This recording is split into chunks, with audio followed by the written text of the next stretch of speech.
Let's see, here we go. Okay, so hi everybody, happy Friday. I wanted to talk to you today about virtual racing.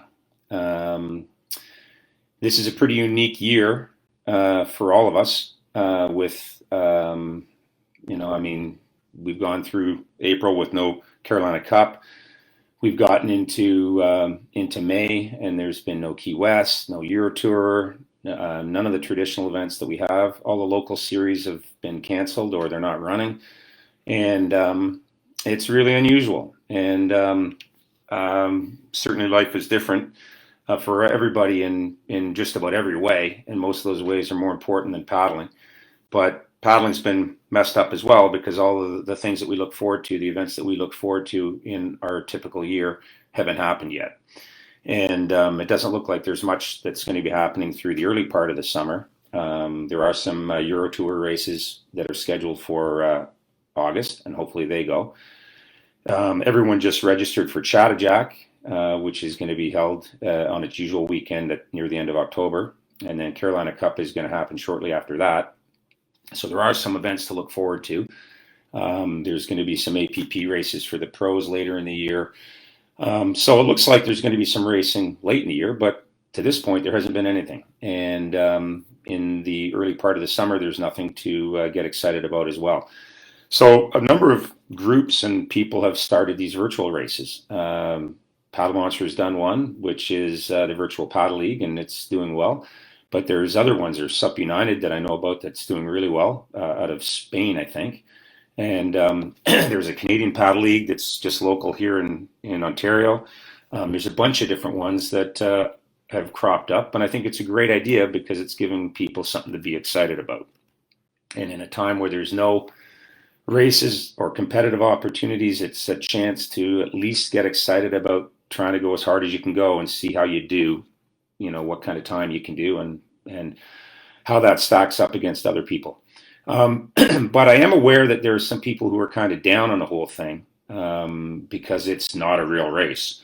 And I want to speak to that. And so I guess I'll start by saying, of course, it's not a real race, right? Like, duh, that's a statement of the obvious. When you do a virtual race, it's you alone on a patch of water. You're not standing on a starting line shoulder to shoulder with the people that you'll be racing against. You don't have to be, go as hard as you possibly can and be technically really sound and not make mistakes off the start to get good position like you normally would in a race. Whether it's getting out through the surf cleanly or whether it's just, establishing good position and getting in the draft train that you want to get into. You don't have to draft. You don't have to deal with ugly conditions. You don't have to downwind. You don't have to deal with, messy, sloppy, tidal type conditions that we see at the Carolina Cup. You don't have to grind it out in a headwind against other people. You don't have to fight to stay in the draft train. You don't have to try to drop people from your draft. You don't have to punch back out through the surf. You don't have to surf into shore. It's not a real race, right? Of course it's not a real race. But it does have great value.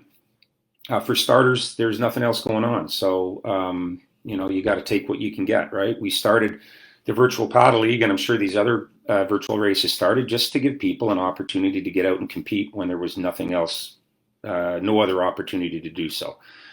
But the competition really is with yourself. It's not so much with other people. And I want to use the Virtual Paddle League as an example because unlike some of these other virtual races where you go and you do just the event once, you do your 10K or your 5K once and you're sending your time and you see how you stack up. In the Virtual Paddle League, you get to do your time as many times as you want. So you are going throughout the course of a season, you can do as many 5K time trials as you want. And every time you set a personal best, you can post your new time. And so you get a lot of movement on the leaderboard. And I'll give you an example. I've done it once. I did it a few weeks ago, and I did a 29:03, which I was pretty happy with. I did it on my home water, my home river. It's a short, bendy river. I actually had to do 2 turns in it. The water, I think, is heavy and slow. It was cold. But I was really excited about my time. It was 29:03, and it was faster than a couple of guys that really motivate me when I saw the times that they put up.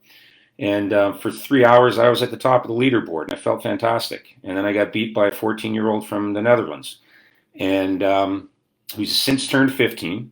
And this guy is legit. I mean, these virtual races, all of them are requiring that people share their GPS information. So the GPSs don't lie.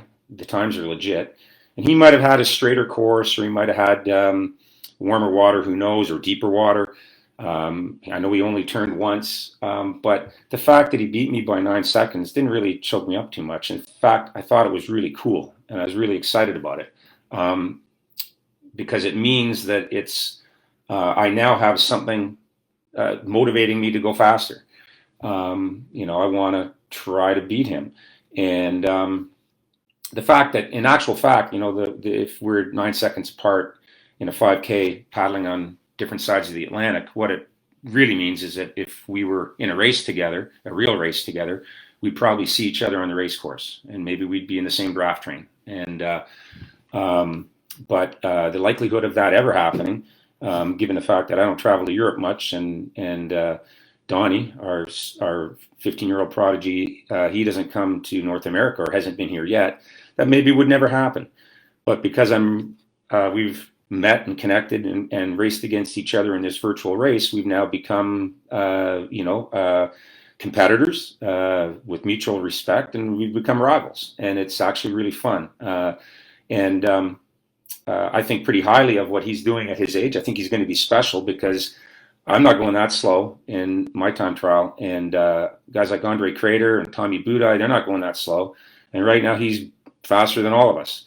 And so I think he's good. He's a talent now, and I think he's going to be special if he stays with it.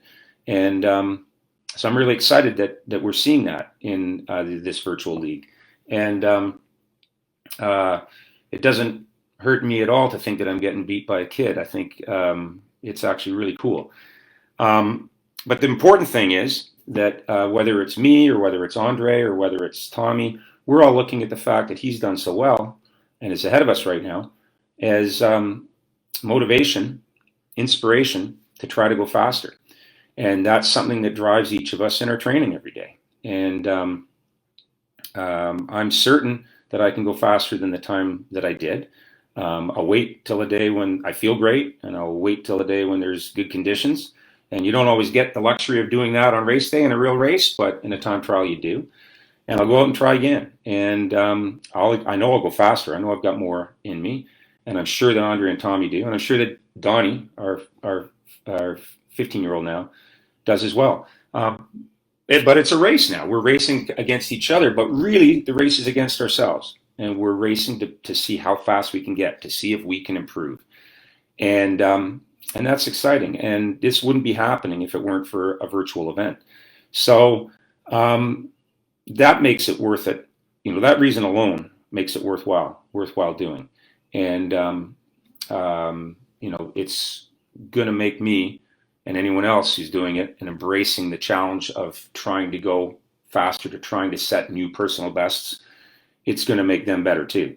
And they'll see that difference when they're racing. If it's a flat water race, they'll definitely see the difference, because we're doing all our time trials in flat water. So if it's a race like Chattajack, or like maybe a shorter flat water race, they're really going to see a difference in their performance. And that's what it's all about, right? But even if they're going out and racing in a race like the Carolina Cup, which throws just about every condition imaginable at you, they're going to be better as well, because they're going to have a better engine, right? The work that you do to go faster week to week, or each time you do a time trial, makes you a better engine. And if you're a better engine and you're working between the time trials that you do on your skills, like you're still getting out there and paddling in big water and downwinding and paddling in side slop and messy stuff and learning how to make the most of every little ripple that you can find in the water, then you're still developing your skills, but you're going to be skilled, but with an even better motor. And that can only make you a better paddler. So to those people that are downplaying the whole idea of this a little bit, I'd say give your head a shake. It's the only game in town. So if you miss competition, go out there with your GPS and your board and blast away for 5K, 2K, 10K, whatever the race distance is in the event that you choose to do, and go for it.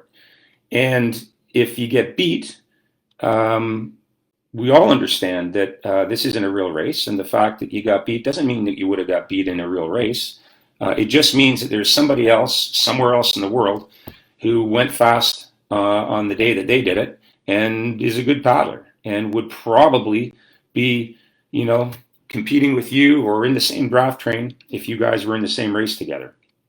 And at the end of the day, you need to, as always, when you're racing, you need to be secure in yourself and who you are, and know that when you do get beat, you got beat by somebody who was better in the day. It doesn't mean they're better than you every day. And when you beat somebody else, it means that it was your day and you were really good that day, and maybe somebody else didn't have their best that day. So in that sense, whether you're at the top of the leaderboard or somewhere down the rankings further from the top, it's the same thing, right? It's it's not a real race, but it is a race. And the best part of it is, if you're doing an event, if you choose to do a virtual event where you get to go again and again and again and post times every time you go faster, you're in a race with yourself, and that makes you better, right? So that's all I wanted to say today. I'm going to do this. I've been 11 minutes. That's way too long. So I'm going to try to keep these to 10 minutes at a time. I got some other reasons why I think these are worth doing. I'll share them in coming weeks. But that was my message today, that there's great value in doing something like this, especially when there's nothing else to do. And if you want to be ready for the real races when they actually arrive, this is one of the best vehicles to help you do that. So get out there.